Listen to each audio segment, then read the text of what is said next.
짧은 한 구절이지만은 굉장히 감동적인 구절입니다. 지난 시간에 말씀드렸다시피 그 성에 큰 기쁨이 있더라라고 했을 때 그 성은 사마리아 성을 말합니다. 사마리아란 과거에 이제 북이스라엘의 그 기원과 뿌리를 두고 있는데요. 좀 설명을 드릴게요. 이스라엘은 원래 12지파로 이루어졌고요. 12지파는 야곱의 12아들들로부터 이루어졌습니다. 12아들은 이제 르우벤, 그리고 둘째가 또 시므온, 또 레위, 유다, 그리고 이사갈과 수불론. 야곱의 아내인 레아로부터 낳은 아들들이고요. 그리고 라헬의 시종이었던 비라로부터 단과 납달리, 그리고 또 레아의 시종이었던 실바로부터 갓과 아셀, 그리고 야곱이 제일 사랑했던 아내 라헬로부터 요셉과 베냐민, 이렇게 12아들이 야곱의 아들로 태어나게 되었는데요. 그런데 그 중에서 요셉은 거의 이제 베냐민 제외하고 말째였지만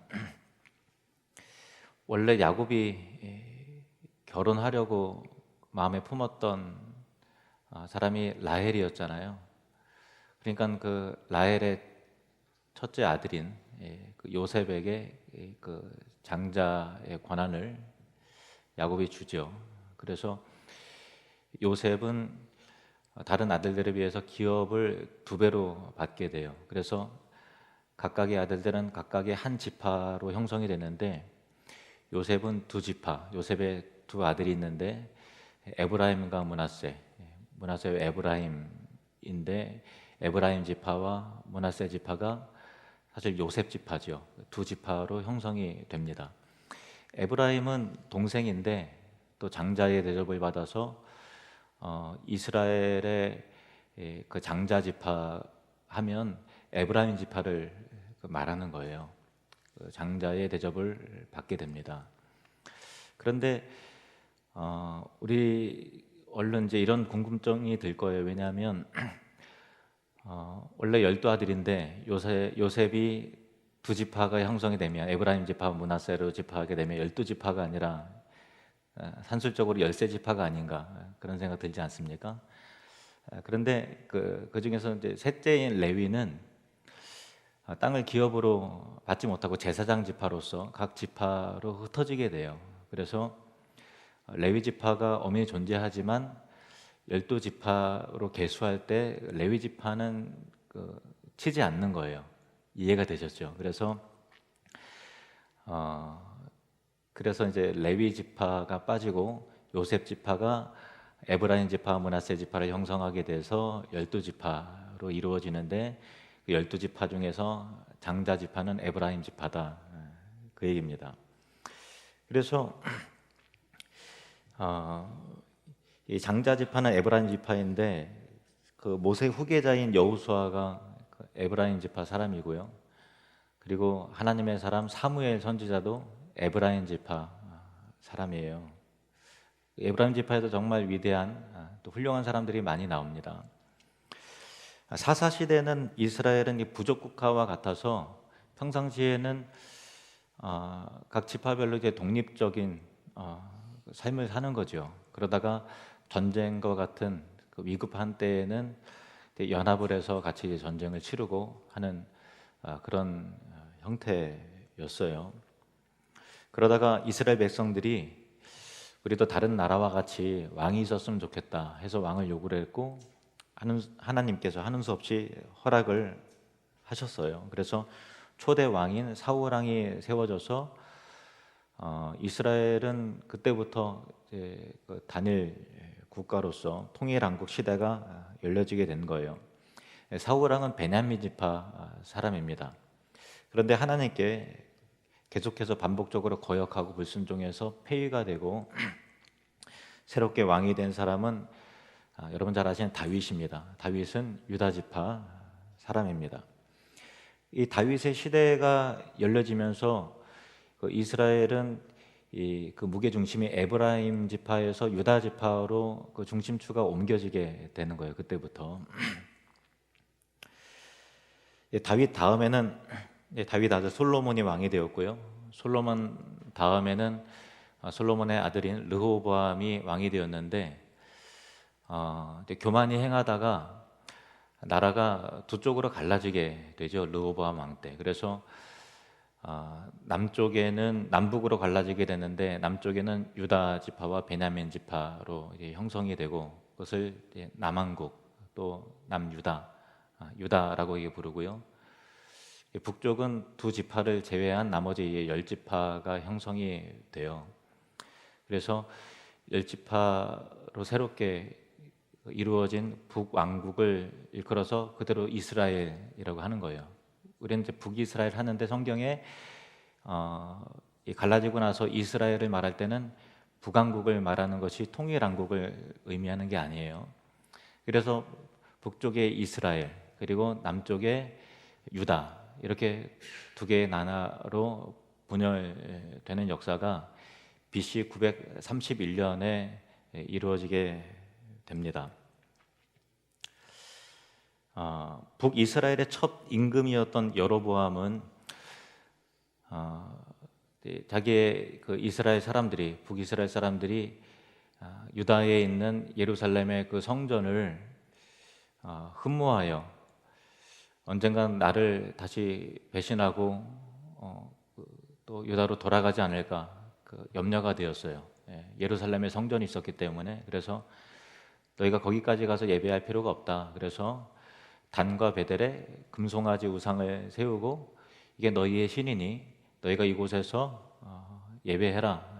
그렇게 된 것이죠. 그래서 북쪽의 이스라엘은 여로보암의 시대로부터 급격하게 노골적으로 이제 우상을 숭배하는 나라가 된 거예요. 그래서 하나님께서 그들을 회복시키고 다시 돌이키게 하기 위해서 특별한 선지자들을 참 능력을 보게 하는 능력이 나타나는 특별한 선지자를 많이 보내셨어요. 그만큼 강하게 하나님의 품으로 당기셨다는 거예요. 여러분 잘 아시는 엘리야 선지자, 또 엘리사 선지자, 또 호세아, 또 아모스 선지자 등등 여러 정말 참 걸출한 하나님의 사람들이 북이스라엘의 출신들이에요. 요나 선지자도 그렇고요. 먼저 이제 엘리야를 말씀드리면 엘리야가 기도할 때 수년간 비도 이슬도 내리지 않았을 정도로 그랬던 선지자. 그리고 다시 기도하니까 비가 내리기 시작했고 잘 아시듯 갈멜산에서 바알 선지자와 아세라 선지자 850명과 대결해서 참 승리를 이끈 선지자가 바로 엘리야 선지자지요. 그리고 죽지 않고 회오리 바람을 타고서 하늘로 승천한 그런 하나님의 사람이었습니다. 엘리야 시대는 아합 왕이 다스렸는데 북이스라엘의 왕 중에서 가장 악한 왕으로 정평이 나 있습니다. 열왕기상 16장 30절에서 33절 말씀을 보시면 오므리의 아들 아합이 그의 이전의 모든 사람보다 여호와 보시기에 악을 더욱 행하여 느밧의 아들 여로보암의 죄를 따라 행하는 것을 오히려 가볍게 여기며 시돈 사람의 왕 엣바알의 딸 이세벨을 아내로 삼고 가서 바알을 섬겨 예배하고 사마리아, 여기 사마리아가 나옵니다. 사마리아가 북이스라엘 수도이죠. 사마리아에 건축한 바알의 신전 안에 바알을 위하여 제단을 쌓으며 또 아세라 상을 만들었으니 그는 그 이전에 이스라엘의 모든 왕보다 심히 이스라엘 하나님 여호와를 노하시게 하였더라. 그러니까 수도에 바알 신전과 아세라 신전을 세워서 아주 극진히 우상을 섬겼던 악한 왕이었어요. 그다음에 이제 엘리야 선지자의 후계자가 된 선지자가 엘리사 선지자인데 엘리야 선지자의 능력도 정말 탁월한데 엘리사 선지자는 엘리야보다 갑절의 그 영광과 능력을 받은 선지자예요. 그러니까 그만큼 강한 역사가 나타났다는 얘기는 타락이 더 극도했기 때문에 하나님께서 더 강하게 처방을 하셨던 거예요. 죽은 자가 살아나고, 그리고 또 엘리야 나아만 장군의 나병을 고치기도 한 능력의 선지자였습니다. 그리고 엘리사는 죽은 후에 그의 뼈에 닿은 시체들이 다시 소생케 될 정도로 참 특별한 이적과 기적을 많이 일으킨 하나님의 사람이었습니다. 엘리사 시대에는 아람 왕이 사마리아를 애워싸고 성중의 사람들이 기간이 계속 이제 보급이 다 차단이 되니까 점점 사마리아 성중에 있는 사람들이 굶고 줄이는 일들이 속출하게 됐는데, 그 엄청난 고통 속에서 결국은 이웃끼리 야, 오늘은 네 아들을 우리가 삶아 먹자, 내일은 우리 아들을 잡아 먹자, 이렇게 얘기가 오고 갈 정도로 극도의 고통과 그 인류와 도덕이 붕괴가 되는, 사람의 양심도 붕괴가 되는 그런 상황까지 이르게 되었다라는 거예요. 그 정도의 상상할 수 없는 고통을 겪은 이유는 하나님이 고난이라고 하는 강한 채찍으로 회개할 기회를 주시고 부르시는 거죠. 그런데도 그들은 항복하고 돌아오지 않습니다. 그런데도 그들은 잠깐 척하는 하지만 결국은 우상을 섬겨요. 북이스라엘의 호세아 선지자는 남편이 있음에도 계속 그 외도를 일삼는 음란한 여인 고멜과도 같은 이스라엘을 향한 하나님의 애끓는 사랑을 선포했던 선지자입니다. 호세아 6장 1절에서 3절 말씀을 보시겠습니다. 오라, 우리가 여호와께로 돌아가자. 여호와께서 우리를 찢으셨으나 도로 낫게 하실 것이요 우리를 치셨으나 싸매어 주실 것임이라. 여호와께서 이틀 후에 우리를 살리시며 셋째 날에 우리를 일으키시리니 우리가 그의 앞에서 살리라. 그러므로 우리가 여호와를 알자. 힘써 여호와를 알자. 그의 나타나심은 새벽빛같이 어김없나니 비와 같이 땅을 적시는 늦은 비와 같이 우리에게 임하리라 하시니라. 그런데도 북이스라엘은 하나님의 사랑을 내가 이처럼 너희를 사랑한다 하면서도 귀를 막고 돌아오지 않아요. 호세아 7장 1절에서 2절 말씀 보시면, 내가 이스라엘을 치료하려 할 때에 에브라임의 죄와 사마리아의 악이 드러났도다. 에브라임을 말하는 것은 그 에브라임 지파만을 말하는 것이 아니라 북이스라엘 자체를 말하는 거예요. 사마리아도 수도의 이름인데 이스라엘을 말하는 것입니다. 북이스라엘을.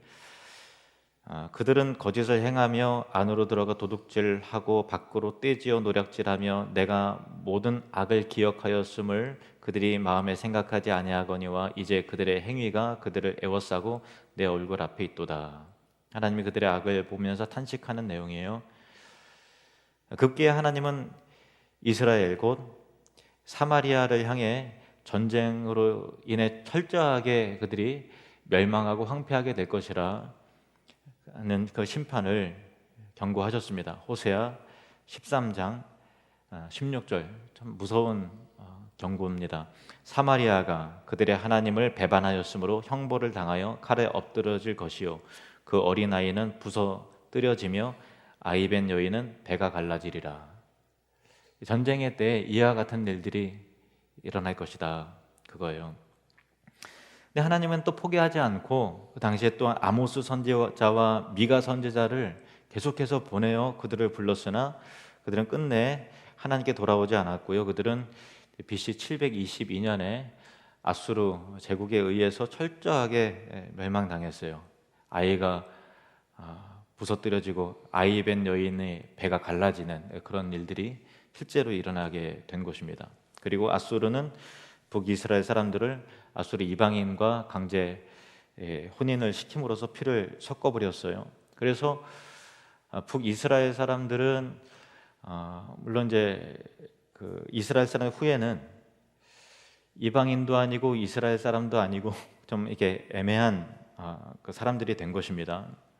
이 북이스라엘의 그 후손들을 일컬어 사마리아인이라고 부르는데, 우리가 사마리아 사람들이라고 하면은 참 낯설기도 하고 이도저도 아닌 사람들이라고 생각을 하지만, 다만 그 결과적인 것을 생각하면 그 뿌리를 거슬러 올라가 보세요. 그들의 사마리아 사람들의 선조들 가운데서는 요셉을 비롯한 야곱의 여러 아들들이 있었고, 여호수아가 있었고, 여선지자 드보라가 있었고, 삼손도 있었고, 하나님의 사람 사무엘 선지자도 있었고, 엘리야가 있었고, 엘리사가 있었고, 호세아 선지자가 있었고, 아모스 선지자가 있었고, 요나 선지자가 있고, 수많은 하나님의 사람들이 그 뿌리 내에, 그 줄기 내에 있었다라는 것을 여러분 꼭 기억을 해야 하는 것입니다. 북이스라엘은 BC 931년 유다 왕국으로부터 갈라지면서 예수님 당시까지 거의 1000년 동안 영적인 암흑기를 지나게 되는 거예요. 하나님께서 계속해서 끊임없이 포기하지 않고 강한 이적과 표적을 보이는 능력의 선지자를 계속해서 보내시고, 계속해서 여러 하나님의 사람들을 보내시는데 그들은 거절하고 거의 1000년 동안 우상 숭배와 영적인 암흑과 저주와 고통을 겪었던 거예요. 그러다가 예수 그리스도께서 공생의 때에 유대 지역에서 갈릴리 지역으로 돌아가실 때 유대인들은 다 요단강 저쪽으로 다 돌아서 이동을 하거든요. 그런데 예수님께서는 돌아서 가지 않고 사마리아를 통과하여 지나십니다. 그리고 사마리아 땅에 있는 수가라고 하는 그런 마을에 들어가셨어요. 그 사마리아 땅은 북이스라엘의 땅이죠. 그리고 그곳에서 대낮에, 아무도 없는 대낮에 물을 뜨러온 한 사마리아 여인을 만나셨습니다. 그리고 그녀에게 물을 달라 하십니다. 요한복음 4장 9절 말씀 같이 읽겠습니다. 사마리아 여자가 이르되 당신은 유대인으로서 어찌하여 사마리아 여자인 나에게 물을 달라 하나이까 하니 이는 유대인이 사마리아인과 상종하지 아니함이로라. 유대인이 여기 있는 것도 신기한데 나에게 그 물을 달라라고 뭔가 말을 걸고 어떤 도움을 요청하는 것 자체가 문화적인 충격이 있는 거죠. 그 당시에 사람들의 생각과 분위기 속에서는 유대인은 사마리아인과 상종하지 않았다라는 그런 그 시대적 분위기가 이 구절에 나옵니다. 예수님은 그 여인과의 대화를 통해 영원토록 목마르지 않는 생수에 관해서 말씀을 하셨습니다.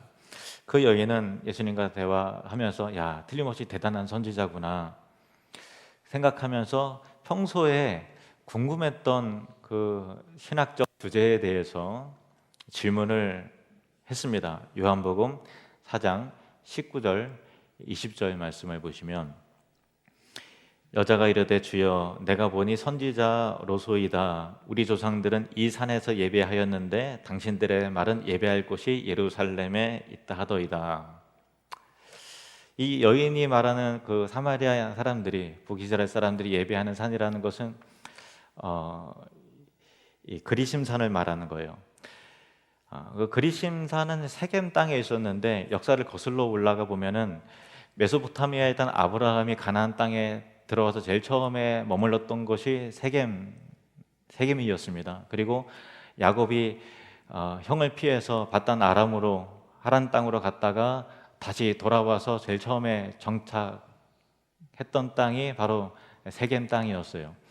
세월이 흘러서 이스라엘은 400년의 그 애굽의 노예 생활을 하고 또 하나님께서 모세를 통해서 이스라엘 사람들을 건져내시죠. 그리고 440년의 광야 생활을 거치고 가나안 땅에 들어와서 들어선 것이 세겜 땅이었어요. 세겜 땅에는 두 산이 있었는데 하나는 그리심산과 하나는 에발산이에요. 한번 따라해 볼까요? 그리심산, 에발산. 그래서 이스라엘의 12지파를 반반씩 나누어서 하나는 그리심산의 한쪽에는 그리심산의 그 6지파를 세우고 다른 한쪽은 또 에발산에서 세워서 하나님의 언약 가운데 하나님의 명령을 들으면 이 축복을 받을 것이라고 하면 축복을 선포하고, 그리심산에서는 축복을 선포하고 에발산에는 저주를 선포함을 통해서 하나님의 말씀을 듣고 순종하면 이와 같이 축복을 받지만 하나님의 명령과 말씀을 거역하면 이와 같이 저주를 받게 될 것이다 라고 하는 새롭게 이스라엘 공동체의 가나안 땅에 들어선 이스라엘 공동체와 그 언약을 재확인하는 그런 절차를 하게 됩니다. 그래서 사마리아 사람들은 이 축복의 산이었던 그리심 산을, 그리고 아브라함이 처음에 들어왔고 또 야곱도 그 땅을 또 이렇게 특별한 거처로 삼았고 이스라엘 사람들이 처음으로 들어와서 이 축복을 선언했던 그 그리심 산에 특별한 의미를 부여해서 거기에 하나님을 또 그중에 믿는 사람들이 예배의 처소로 삼았다라는 거예요. 그런데 유대인들은, 우리는 이 산에서 예배하는데 유대인들은 왜 예루살렘의 성전에, 예루살렘에 하나님이 있다 하느냐? 분명히 역사적 근거는 사마리아의 세겜 땅의 그 그림산에 특별한 의미가 있지 않느냐라고 하는 것 가운데서 유대인들은 예루살렘에 특별한 영적인 가치를 부여하고 그곳에서 드리는 예배, 예루살렘 성전에서의 예배가 진짜 예배다라고 하고 있고, 사마리아 사람들은 아니다, 무슨 말이냐, 이 그리심산에서의 예배가 진정한 예배다라는 것 중에서 도대체 누구의 말이, 어느 쪽 말이 맞습니까? 하고 평소에 논쟁거리였고 궁금하게 여겼던 신학적 주제에 대해서, 야, 저분을 보니까 특별한 선지자가 이 부분에 대해서 바르게 알려줄 것이다 라고 하는 그런 마음 가운데 예수님에게 답변을 듣기를 기대하면서 물었던 질문이었던 것이죠. 예수님 뭐라고 말씀하셨는가 하면은 요한복음 4장 21절 말씀 같이 읽겠습니다. 시작. 예수께서 이르시되 여자여 내 말을 믿으라. 이 산에서도 말고 예루살렘에서도 말고 너희가 아버지께 예배할 때가 이르리라. 아멘. 예배는 장소의 문제가 아니다라는 거예요.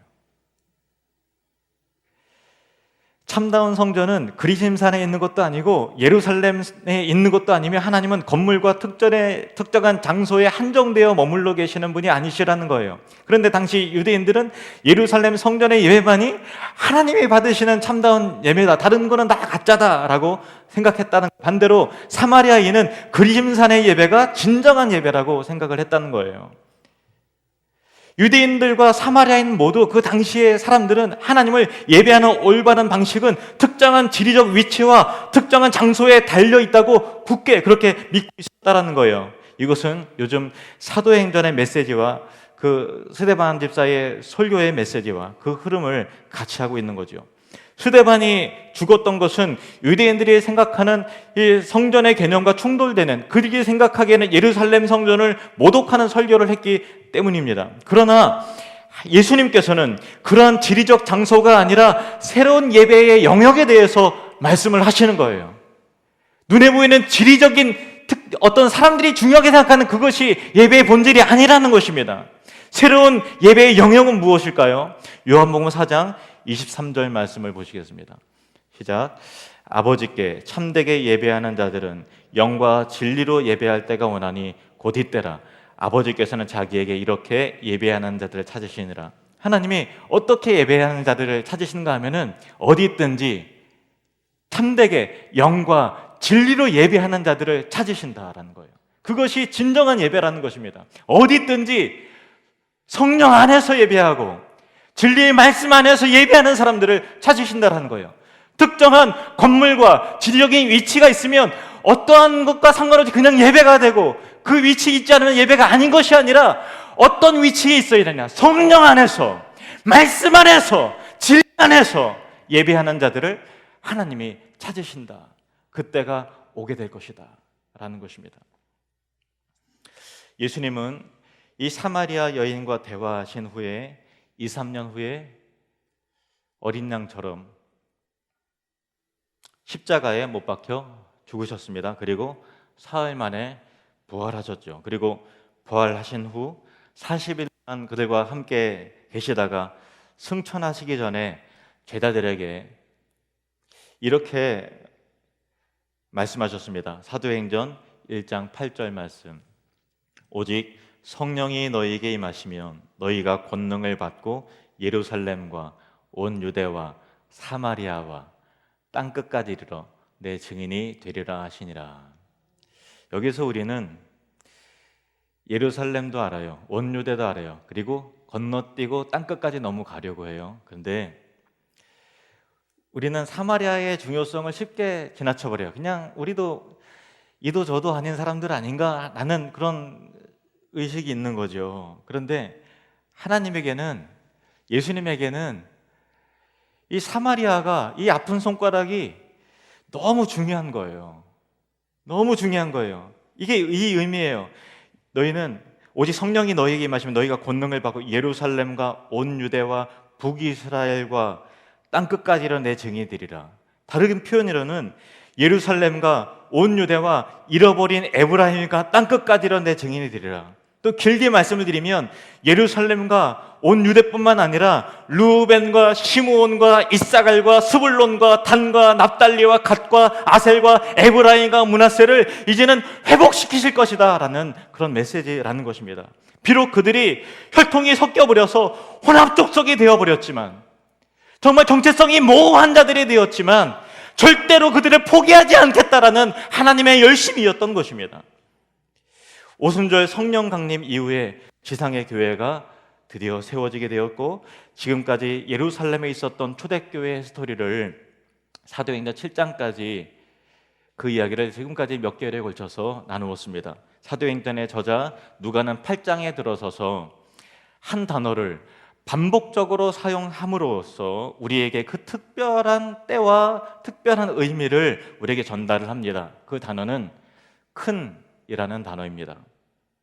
사도행전 8장 1절 말씀을 보시겠습니다. 시작. 사울은 그가 죽임당함을 마땅히 여기더라. 그날에 예루살렘에 있는 교회에 큰 박해가 있어 사도 외에는 다 유대와 사마리아 모든 땅으로 흩어지니라. 큰 박해가 일어났습니다. 사람들이 감당할 수 없어서 교회가 이리저리 갈라지고 흩어질 수밖에 없었던 큰 박해였습니다.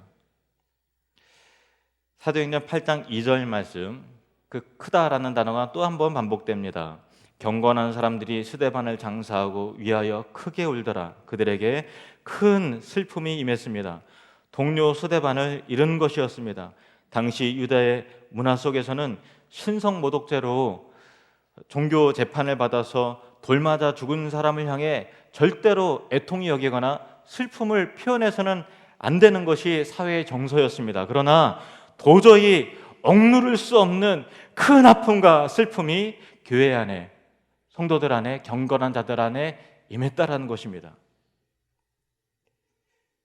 그리고 그것을 계기로 흩어진 사람들로 인해서 복음이 전파가 되기 시작했는데, 그 중에 빌리 집사가 담대하게 사마리아 땅으로 들어가서 그리스도를 전파하기 시작했는데, 그때 사람들이 그 복음의 메시지를 듣고 주께로 돌아오는 일들이 일어나게 되었고, 동시에 영적 전쟁이 그 땅 가운데 일어나게 됐는데, 7절 말씀, 8장 7절 말씀, 많은 사람에게 붙었던 더러운 귀신들이 크게 소리를 지르며 나가고 또 많은 중풍병자와 못 걷는 사람이 나으니. 크게 귀신들이 소리 지르면서 나갔다라고 하는 것은 사마리아의 이 1000년의 세월 동안 어둠에 갇혀있고 악한 영들이 지배하고 억눌렀던 그 악한 영들을 크게 소리 지르며 떠나가게 하시는 예수 그리스도의 복음과 하나님의 권능이 비로소 움직이고 그 어둠을 몰아내기 시작했다라는 것입니다.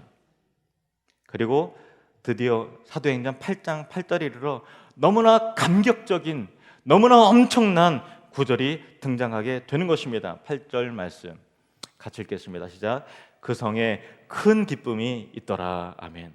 드디어 그 북이스라엘에 어떤 선지자를 보내도 꿈쩍도 하지 않고, 아람 왕이 사마리아를 에워싸서 수많은 사람들이 굶어 죽어도 끄떡도 하지 않고, 돌덩이와 같이 단단하고 강력하고 끝까지 하나님을 부인하고, 수많은 선지자들이 죽어도 눈물 한 방울 흘리지 않는 그 강팍했던 사마리아 땅이 이제는 성령 안에서 복음으로 말미암아 자유케 되는 놀라운 역사가 비로소 일어나게 되었다라는 것입니다. 사마리아의 본래 이름은 이스라엘이고 에브라임이라고도 부릅니다.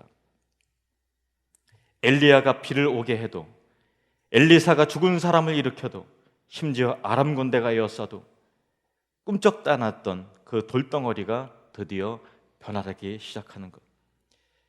슬픔과 애통과 저주가 가득했던 그 땅입니다. 수가성 여인처럼 누가 내 남편인지 정체성도 모호하고 부끄러워서 대낮에 물을 뜨러 올 수밖에 없는 냉대받고 천대받던 그 땅에 큰 영적인 기쁨이 임했다는 것입니다. 그 성에 큰 기쁨이 있더라. 그런데 여러분, 이 큰 기쁨의 기적이 일어나기 전에 먼저 있었던 일들을 기억해야 합니다. 큰 박해가 있었습니다. 그리고 가슴을 찢는, 도저히 억누를 수 없는 큰 슬픔이 있었던 것입니다. 스데반이 제물되어 죽는 일이 있었습니다. 요한복음 12장 24절 말씀 같이 읽겠습니다. 시작. 내가 진실로 진실로 너희에게 이르노니 한 알의 밀이 땅에 떨어져 죽지 아니하면 한 알 그대로 있고 죽으면 많은 열매를 맺느니라. 아멘. 여러분, 우리 인생도요, 단편적으로 보아서는 안 됩니다. 큰 박해, 큰 슬픔을 통해서 하나님은 하나님 나라의 큰 기쁨의 일들을 만들어내시는 분이십니다. 그리고 우리 인생 안에서 큰 기쁨은 그냥 만들어지지 않습니다. 큰 아픔과 큰 고난과 큰 슬픔을 통해서 비로소 만들어지는 것입니다. 때로는 스데반 집사와 같이 제물로 삼으시는 일도 있습니다. 가족의 변화를 위해서 아내가 제물이 되는 일이 있고요, 부모의 변화를 위해서 자식이 제물이 되는 일도 있습니다.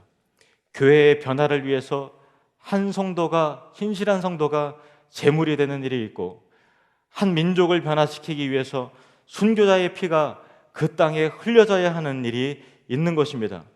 그 어려움과 그 고통과 그 비극적인 일이 당장에는 아무런 소득도 없고 열매도 없고 효과도 없는 것 같지만, 그 일을 통해서 결국 주변을 변화시키고 가정을 변화시키고 교회를 변화시키고 세상을 바꾸는 일들이 일어나게 된다라는 것입니다. 스데반의 죽음, 그로 인한 큰 핍박, 억누를 수 없는 큰 슬픔, 그리고 빌립의 담대한 전도는 1000년 동안 어둠에 갇혀 있었던 사마리아에 큰 기쁨이 임하도록 했던 것입니다. 기도하겠습니다.